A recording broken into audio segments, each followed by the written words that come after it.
Welcome everyone, and thanks for being here today on Dask Demo Days. We have like 4 amazing speakers that are going to be demoing multiple things around Dask and certain integrations. We are going to have Hendrik talking about shuffle resilience first. So if you want to start getting set up, Hendrik, then we'll have Matt talking about Dask-Kubernetes update, Amal with external task in Dask distributed, and last but not least, Stefan is going to talk about the integration with Hamilton that Dask has. So that being said, we'll leave the floor to Hendrik, and then take it over. And I'll let you know when you're about like a minute away, so we don't get super extended. And I will play the devil's advocate on keeping you on time. Sounds good. All right, go for it. Yeah. Hi, folks. My presentation is probably going to be fairly quick, so maybe somebody else will have a couple more minutes to talk about their stuff. What I want to talk about today is P2P shuffling. Like, hopefully most of you know this by now because it is the default shuffling mechanism that we have in Dask by now.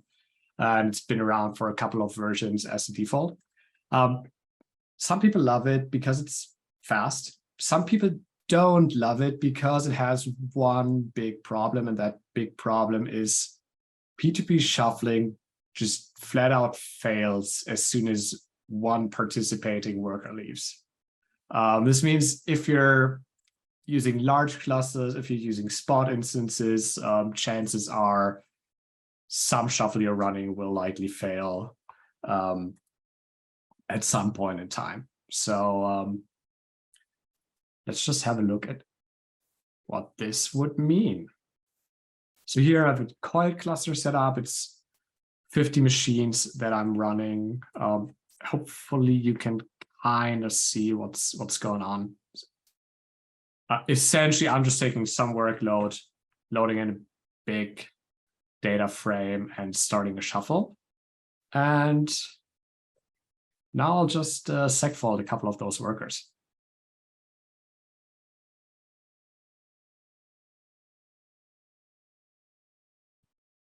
Takes a moment, and now we've seen nothing happens anymore. Workers don't really have any data in memory anymore, and all of my shuffle tasks have failed. This is not good. We don't want to have this, obviously. So what I've been working on for a bit now is actually making P2P shuffling resilient to workers leaving. And for this, what we essentially do now is we just restart a shuffle. And let's now compare this.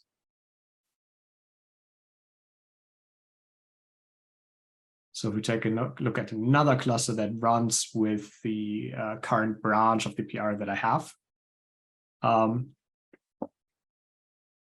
once again, 50 workers. If they're spot instances, chances are some of those will eventually leave.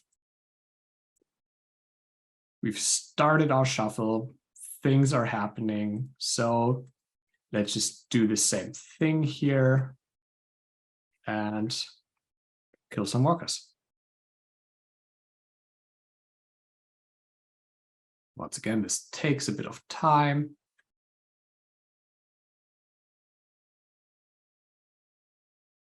But now we're seeing, hey, something different is happening. Things went away, memory was reduced, but here our task actually restarted. So our shuffle is now starting from the very beginning. And if we give it enough time, it'll also succeed. I could play this game a couple more rounds if we want to see this happening, but yeah, this is basically all that's to it.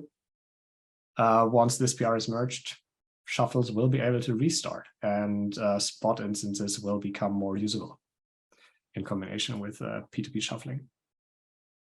If you want to learn more about this, I recommend you take a look at this PR. Let me also post it in the chat. Would this also work for the array version? of kind of P2P? Yes. Yes, this also works for the P2P rechunking for arrays. Okay, cool.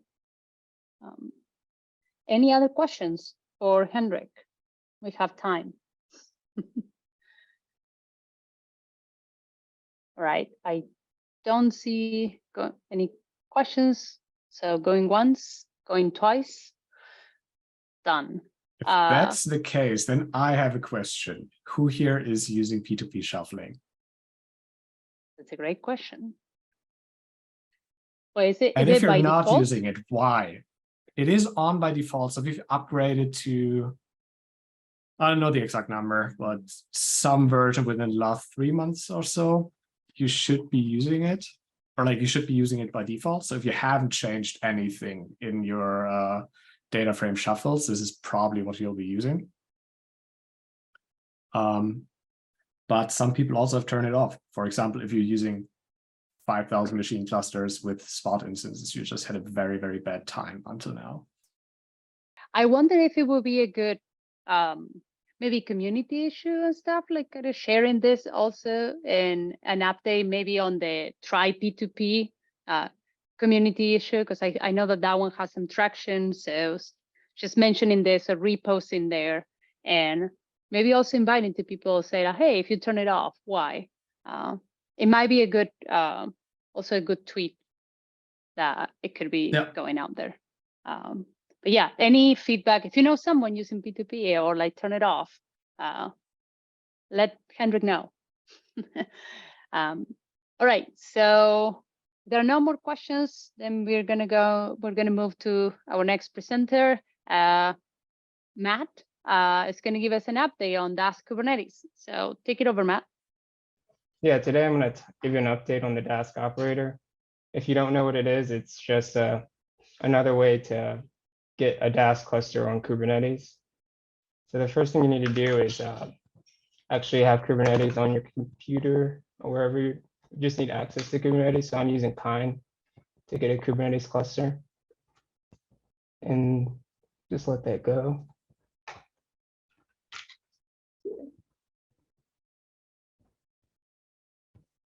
Let it come up. Okay. And then what you need to do is install the custom resource definition. So what the operator is, it's just the custom resource definitions and then the controller. So if we install the custom resources, and you mind bumping the font again? Sorry about that. Okay. And then once you install the custom resource definitions, you can install the controller or start the controller. Normally this is packaged in a Helm command, so you can just do it in one thing, but I just wanted to show you what was happening. So those two things. And then let's see. And then we can start creating a cluster.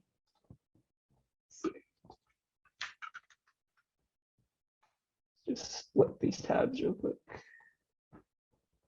Okay. So first I'll do this watch command so we can see what resources get created. And then I'll create a cluster.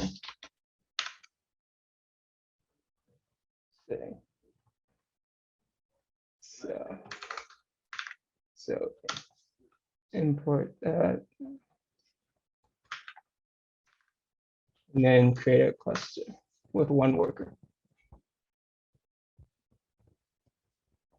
This takes a little while, but you can kind of see what is happening. You have the scheduler right here and then one worker coming up soon.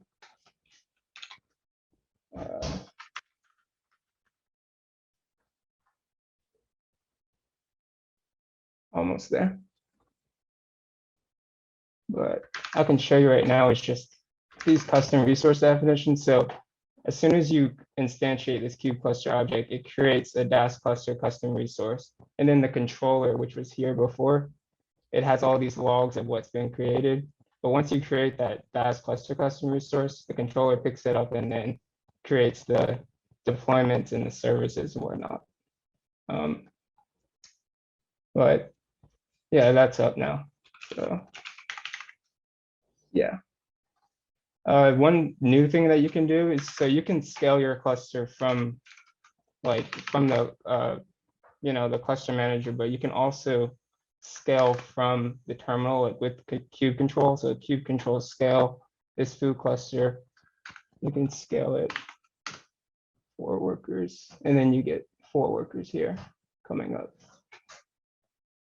And then what you can also do is just get you can get the resources that you have currently on Kubernetes. Like you should see 1 Dask cluster, and it shows you how many workers and stuff like that. And then there's also a custom resources for the number of worker groups that you have. So right now there's 1 worker group. It's foo default, and it has 4 workers in there. You could also create other like you can create other worker groups with different resources. So I'll just close this one. The other thing that you can do now is do idle cluster cleanup. So you can specify, when you're creating a new cluster, you can specify like not that, but you can specify the you can specify the idle timeout. So like when the cluster will actually time out after a given amount of time. So that would be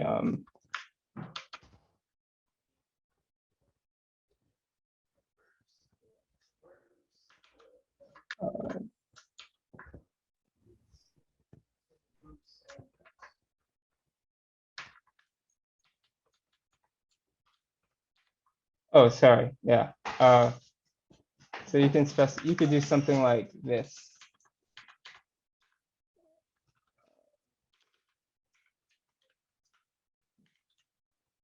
Time out and give it like a certain amount of time. And then as it's like you get this, if their expected resources getting created, and then after 15 seconds, it'll time out. Because this kind of takes a while, it should kind of get created and then time out like immediately. But I'll just show you that happening. Let's see.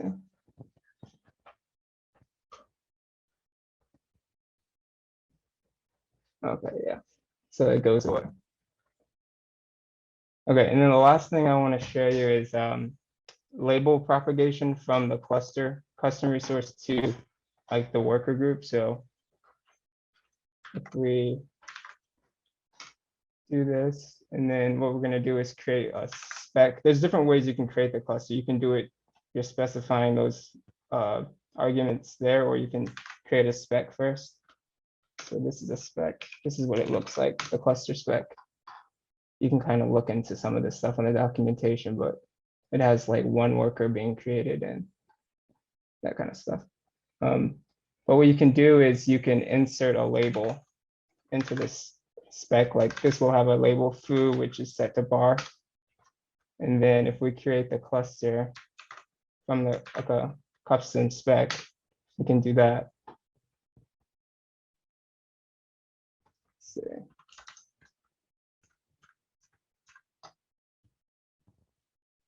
And then if we show the labels that get created, there's that. So you have a new label now, foo bar here on the Dask cluster custom resource. And you also can we got to see the label on the actual workers.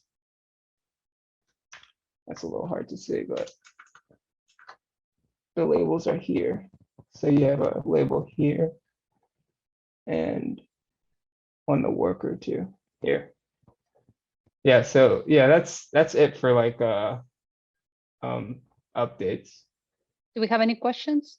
If not, actually, would you mind telling us, for the rest of the folks that might not know you, like who you are? Oh yeah. And Yeah, where you're working from? Yeah, I'm an intern at NVIDIA, and I'm working with Jacob on like the Rapids team and like deployment stuff and things along those lines.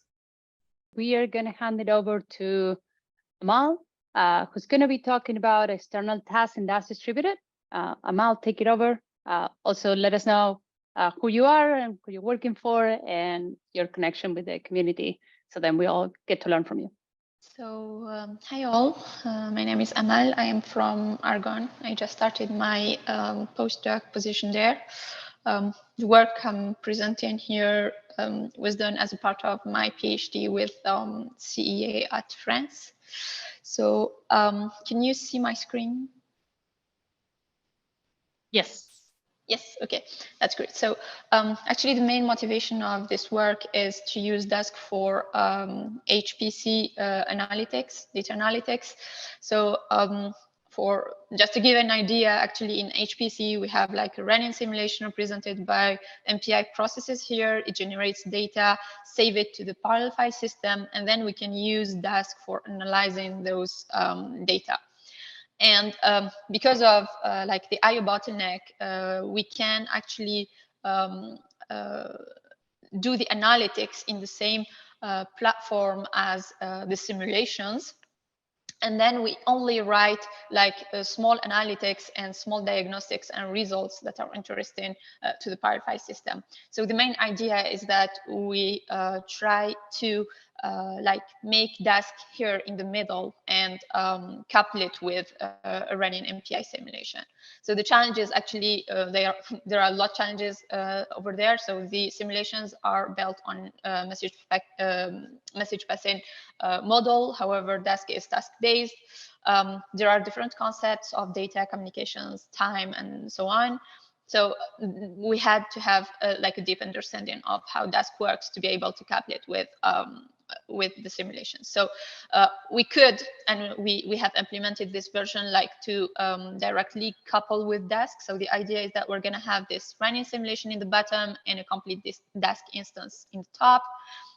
We send the data with what is called here a bridge, which is a lightweight client. So we send it using scatter to the worker. We get the futures and some metadata regarding that data. We send it to the scheduler via queues.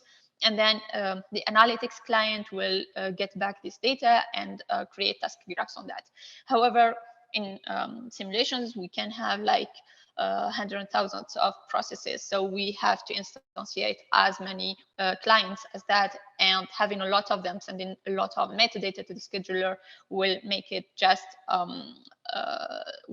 overload the scheduler actually and make it slow. So the idea of external tasks is making the Dask scheduler supporting tasks coming or tasks already executed in external environments.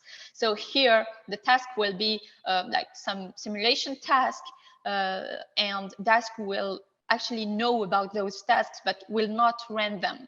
So here I have like the activity diagram to show a bit how it could work. So the idea is that the analytics client will create a future with a specific key and activating a mode which is called DASA for Dask enabled in situ analytics, and inform the scheduler that he wants updates about that future. In the other side, the bridges, so from the simulation side, when they have the data, they will scatter it with the same key and while activating the DASA mode. And they will send the data to the worker, and when they come back, they will update the data in the scheduler. So instead of just telling the scheduler that the data came to memory, it will also have to start the transition process, which will trigger the scheduling of other tasks. However, so it's not done by default in the default scatter. So yeah, and after that we came back to the bridge, but the client who had already submitted tasks on that data can now get the results that already done. So I will try to start the demo.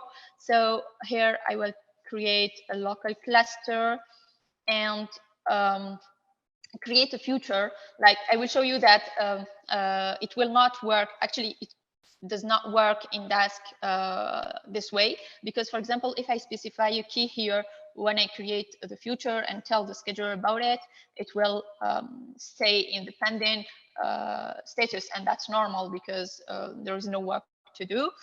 I can associate this future, which is called old, with a Dask array, and I specify its shape and so on. So the idea here is just to use the name of that future, the key of that future in a Dask array. It does not make any sense here. I can create a task graph, for instance, here, a SAM. And when I try to compute it, actually Dask will not do any verification about the correctness, let's say, of this work. So it will fail because it will tell the worker that please compute a SAM on this data, but this data does not exist. So the idea of the external tasks is that we're gonna make Dask know about those futures, but will not schedule them. And we can them in we can use them in task graphs, but Dask will not use them until they are in memory, and the task graph will start like running. So here we're gonna do the same thing by activating the DASA mode with this specific key, which is DASA. So I will create the future. I will create exactly the same thing. So a Dask array with the same shape, type, and do the same. Then I can do the sum. So we create the task graph, and now I will launch the compute. But here it is blocked. Actually, it will not launch any task here. So what I will do is go to a second client. I will just get the address of the scheduler. 1 second. Yes, here. And create a second client that is, in my case, what is called the bridge. So it will just send the data to the client. It will not submit any tasks. So here, I will give it the same address of the scheduler. I will import, connect. It's not the same client, and we can check actually here. So that's 9A0. You can see the second client or not. Yes, okay, great. So, and here, actually, the first client was, the identifier was different from it. So, the idea, yeah, so here, I will create the data, and I make sure that this data is like, it has the same size as the Dask array I associated with that future in the first client, and the same type.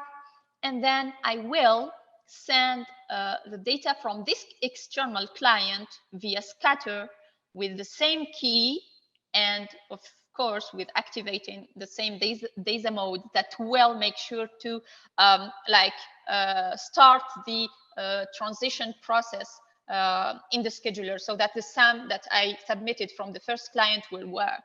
So I will do that. And yes, here DASA future is finished because I scattered the data. And when I come back to the first client that was blocked, waiting for the data, I find it here and blocked. And actually, when I was talking, I had like 1 minute talking about that. So that's the whole time this client was waiting to the data to be available, and it computed the sum, and I can of course check the result here. And with that, I think my presentation has finished. And if you have questions, please don't hesitate to talk about that. I just want to add that actually the concept or the idea of external tasks cannot only be used like in high performance computing when I have simulations, but it can be used also to couple any external source to Dask to make it let's say, run specific tasks outside. So we can imagine that like in any other workflow, making like devices, IoT devices running some tasks, and then send the data to Dask to make it trigger any other tasks on that data. And thank you for your attention. Awesome. Do we have any questions for Amal? Yeah, I was really intrigued by the possibility of like meshing, Dask and MPI. Could you just say a few more words about how this would work? Because I wasn't able to understand it from the picture. Yes. Yeah. Actually, I can come back to I will just reshare my screen and maybe explain it better in the scheme I shown here. Yes, so the idea is that we're going to have those MPI processes. We get the data using PDI data interface, where we'll just share with us a pointer to the piece of data generated by a given MPI process. And this PGI actually allows us also to provide information about that data. For example, I will say that the data generated by process 0 is in position like 0 in the global distribution of the data. So like I can have all the metadata. And the bridge here is a lightweight Dask client that will just, so those bridges actually will just send the data to the workers. So at the beginning, like I will try to get the list of the connected workers from the scheduler, and I will like pick a worker from them and send this piece of data. So once this is done, I suppose that the client has already information about the data. So the type, the sizes, and also the key, thanks to the external tasks. So it's somehow, I know that you will send me like a Dask array that has like 10 chunks, and I know that the name of the chunks is data 1, 2, 3 until 10, and here process 0 will send data key 0. So actually matching those external tasks this way will give the possibility to the scheduler to just know that, yes, that data, actually, you can see the data as pure data tasks in that are they are called this way in Dask. So it's somehow a task that is that has been executed in an MPI process, and now I have its output in the worker memory. I don't know if it's clear or not, but so I can share with you the link to this. Where you can find like more, like you can find actually the forked version of Dask, and you can find the paper as well as a thesis that explains like more about how it works. So you can have an idea, and of course you can mail me whenever you want if you have if you want more information on that. That would be great. Thank you so much. Yeah, welcome. Yes. Awesome. Yes, Amal, if you can share those links as we progress, like in the chat, then I'll make a summary of all the links and then post it on the PR, and then try to make sure that when we post on the Dask Demo Day, we can include them there too. Okay. Sure. Awesome. So thank you very much. If you all folks have more questions, then we can like at the end, we can go back and then check again with Amal. From now, then let's hand it over to Stefan, who's going to talk us about Hamilton and the integration that it has with Dask. Take it over. Hi, everyone. So my name's Stefan. I'm the CEO of a little company called DAGworks, DAG for Directed Acyclic Graph. But here to talk about Hamilton, which is an open source project I kind of helped create at Stitch Fix, and I'm subsequently kind of building something around. This is going to be a pretty, I guess I want to say, not as sophisticated as the previous demos, since I think this integration is kind of naive, just to kind of set the stage here. But I do think it's kind of, I don't know, I'm curious to see if there's any reactions and thoughts that the community might have. So in short, I'm just going to tell you a little bit about what Hamilton is, just to set a little bit of context, and so then you can understand what the Dask integration is. For those who don't know, Hamilton is a declarative micro framework for describing data flows. It came out of essentially wanting to wrangle and creating a data frame. In it, rather than writing procedural code, so here I have, so you can go to tryhamilton.dev if you want to play around with this interactively. But effectively what Hamilton was made to solve at Stitch Fix was the problem of data scientists tripping up over their own code by writing this kind of procedural kind of code. And instead, Hamilton wants to give them a very structured and opinionated way to write this code that brings in and provides a lot of software engineering best practices. So just to ground the kind of the paradigm. So instead of writing this procedural code here, this can be pandas, Dask, or whatever data frames, right? To say we want to create a column spend per signup, we would define it, as spend over signups. With Hamilton, instead, you'd rewrite that as a function, right? And so where spend per signup is the name of something you can get out. So this can map to columns or objects or models that you can get out, and then the function input arguments declare what's required to compute it. Now, you don't run these functions directly. You need a little bit of driver code. But this is where the integration, or like, or you could say one of the integrations with Dask kind of can occur. Obviously, if you're using a Dask data frame, you can write your code this way, and Hamilton will kind of orchestrate and stitch things together. But what I kind of wanted to demo and show to you today is effectively one of the things that you get with Hamilton, because it controls how these functions are executed. We can actually inject Dask without the user having to annotate any of these functions. I'll pause there and actually I'll maybe go to this page just quickly, but just to show you, just to reinforce things. So each one of these functions effectively becomes a node in a directed acyclic graph. The edges are stitched together by the names of the parameters.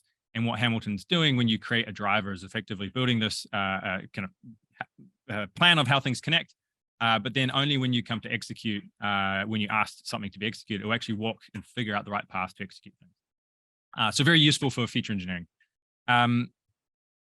What's there? If anyone has questions, feel free to throw it out to me. But so I have a basic example. So the code I kind of had before, I've kind of rewritten into Hamilton functions.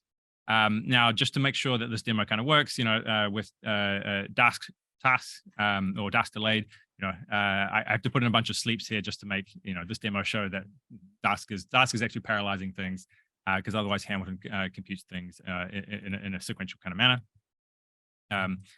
So I'm just going to set up my little notebook here. So one of the things that I kind of mentioned before is the logic that that's going to define my data flow is going to be these functions. I am instantiating a driver, which is kind of instantiating this in-memory graph. And then I'm kind of here, I'm just going to say I'm going to want to create a data frame that has these columns. One of the things you can do with Hamilton is you get this kind of graph-based visualization, similar to what Dask can build out. But this is a slightly different way of viewing things, right? We can actually kind of understand and visualize execution between things if we want. And Hamilton can also kind of visualize paths between things.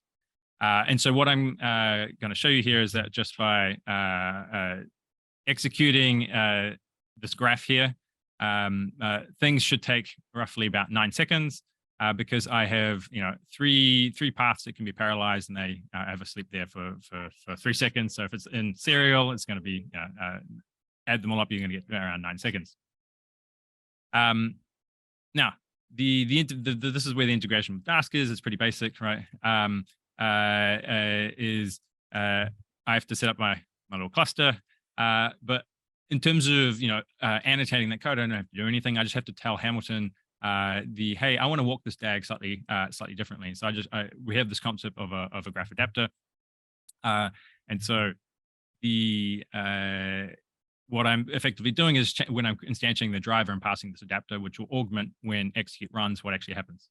So you can see here that just by so this code is practically the same as where's the driver? This code here, except the only thing I changed was adding this kind of adapter, and instead of something taking 9 seconds, it took 3.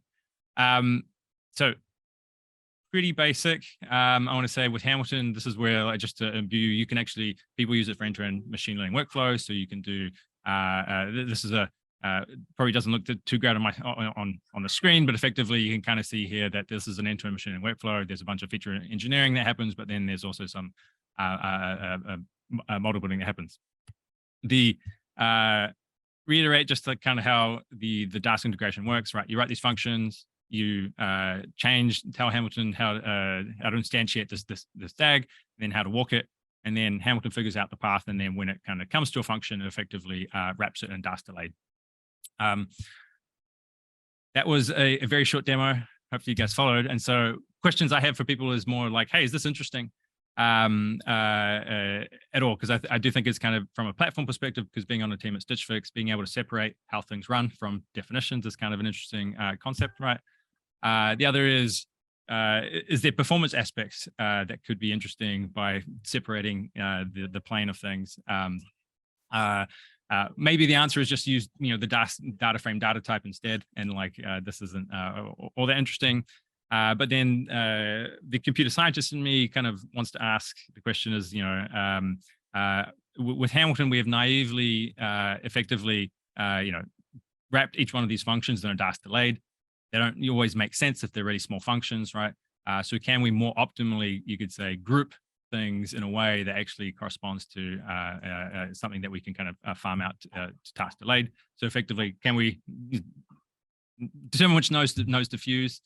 Or do we add more constructs to Hamilton to help people kind of define, how things should be grouped or blocked together? But anyway, that's my talk. I don't know how I'm doing on time. I feel like I always do this too quickly. So thanks for listening, everyone. Awesome. Thank you, Stefan. Do we have any questions or answers for Stefan? I can drop links to the Hamilton repo and try hamilton.dev in the chat. Yeah, that would be great. If you can drop in the chat, like links to the repo and some part of the demo, whatever you think it will be useful for people seeing this afterwards, that would be great.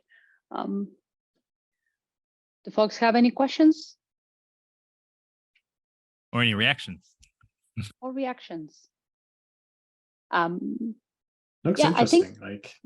Looks interesting. To give you any answers, I would have to look deeper into things and then play around. But first glance, looks like an interesting project. Yeah, the idea was a platform team. How can you make them help with the data scientists who might not necessarily know what the best way to get the performance aspects out of something? So that's kind of where my head goes. And so, in which case, I would love any looks. Yes, I would go for it. Yeah, this looks very interesting, and I think what's interesting about it is it's not all the way to something like Prefect, where you have basically very large deployable DAG nodes, but if you have someone who's playing around with smaller pieces of something, it could make the small pieces of analysis much more interesting. I'd be happy to chat further about this. It's pretty neat. Awesome, thanks, Matt. Yeah.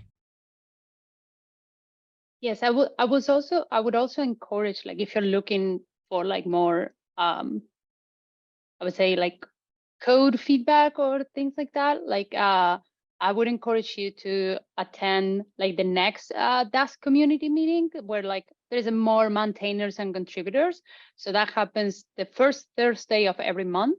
There is like, if you look, I'm going to find a link now where you can find the calendar, but usually there's an agenda. We welcome everyone in the community to kind of present things there and then talk about it. And maybe folks might want to know more about certain other details. And then if there is room for a different kind of demo that maybe is more technical or something like that, that could also happen. So I think that as well as the Dask community issue, like if you want feedback, then that also could be a place that, it's an open repo, so you can post there. So yeah, all of those resources. If we don't have any more questions, then I will give you your time back. It was great to have you. As soon as we have the recording, I will post on the issue for today's demo, and then I will probably ping you back so then you have visibility on that, and then you can share it and also share any links that you might find that I might miss and you might find useful. All right, everyone. Great seeing you all, and Thanks for have organizing, a Natty. good rest of the week. Yeah, of course. Thanks, Natty.